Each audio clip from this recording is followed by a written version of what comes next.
Hola, ¿cómo están? Bienvenidos de nuevo a este canal Amarte Sano. En el video de hoy vamos a platicar de las principales características de un psicópata, para que entiendas cómo es un psicópata y que sepas si tienes o no una pareja psicópata o si estás conviviendo con alguno, para que te des cuenta que no tienen cura y que pueden ser personas muy peligrosas. Mi nombre es Elizabeth Ramírez y soy psicoterapeuta. Comencemos. Según el Manual Diagnóstico Estadístico de Trastornos Mentales, la psicopatía o el trastorno de personalidad antisocial se define como un patrón general de violación y desprecio a los derechos de los demás, que comienza desde la infancia y la adolescencia y continúa con la edad adulta. Este trastorno también ha sido llamado psicopatía o sociopatía. El engaño y la manipulación son características esenciales de este trastorno.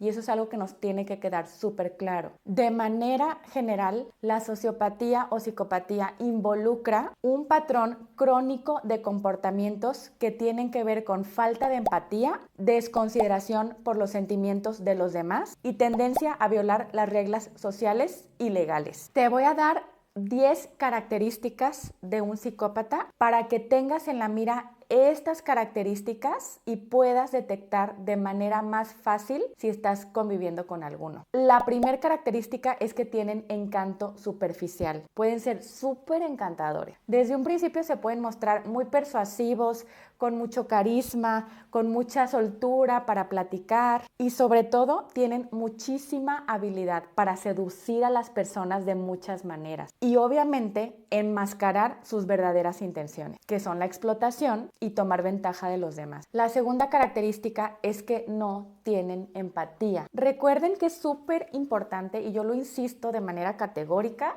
que para tener cualquier relación sana, la otra persona tiene que tener empatía, porque si no, tu dolor no les va a doler. En el caso de los psicópatas, se muestran indiferentes ante el dolor de los demás, ante el dolor animal, ante el dolor de su pareja y tienen muchísimas dificultades para conectar emocionalmente. La tercera característica es la manipulación. Estas personas tienden a manipular todo el tiempo a sus parejas y a las personas que están a su alrededor, porque quieren obtener lo que ellos necesitan sin pensar en el otro. Utilizan las emociones de las personas para controlarlas, utilizan sus debilidades y pueden fingir empatía con tal de lograr que la otra persona les dé lo que ellos necesitan. Incluso se pueden hacer pasar por víctimas para generar empatía en el otro y entonces que el otro haga lo que ellos necesitan. La cuarta característica es la falta de remordimiento.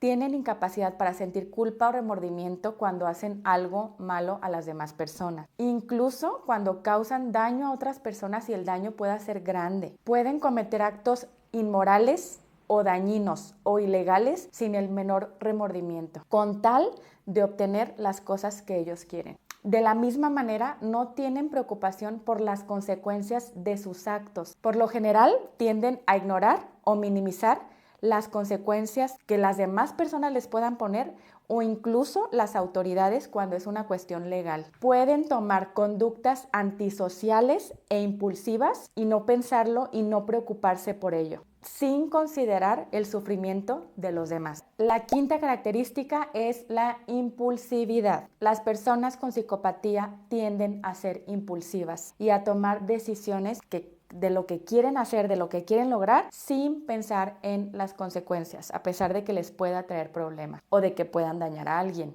La sexta característica es que mienten con mucha facilidad y de manera frecuente. Pueden inventar historias elaboradas con tal de salirse con la suya y obtener lo que ellos quieren, o simplemente por el placer de engañar a las otras personas.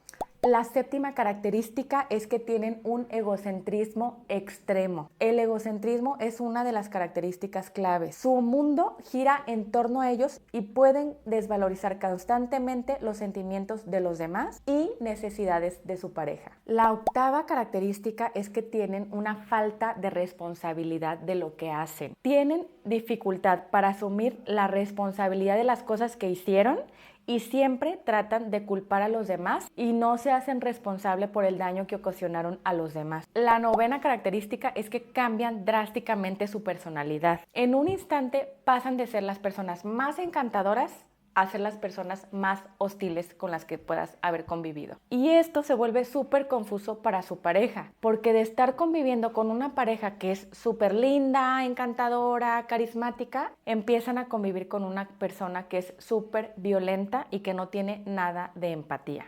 La 10ª característica es que mantienen relaciones muy superficiales. Mantienen relaciones superficiales y cambian de pareja de manera constante. No desarrollan vínculos emocionales cercanos y profundos y pueden ver a las personas como objetos. Si estás conviviendo con un psicópata, si tu pareja es psicópata, te recomiendo que busques ayuda profesional. Los psicópatas son personas muy peligrosas que no tienen empatía, que te van a hacer mucho daño, que no se van a disculpar, que no van a cambiar. No se ha encontrado que los psicópatas cambien o que se puedan sanar emocionalmente. Busca ayuda profesional. Tú puedes aprender a amar de manera sana y puedes tener relaciones saludables. En resumen, un psicópata es alguien que carece de empatía, no le duele el dolor de los demás, tiende a cometer delitos y a reincidir en los delitos, son personas impulsivas, manipulan a las personas que están alrededor para explotarlas y no se hacen responsable del dolor que pueden infligir en los demás. Pueden maltratar a los animales y mucho cuidado porque estas personas pueden ser muy encantadoras, pero conforme vas conviviendo con ellos, te das cuenta de que son muy insensibles y que te pueden dañar constantemente. Si te gustó el video, dale like y suscríbete para que tengas las notificaciones más actualizadas. Si le puede ser de utilidad a alguien que conozcas, compárteselo y ponme algún comentario sobre el video. Nos vemos en el próximo video con más temas de psicología. Hasta luego.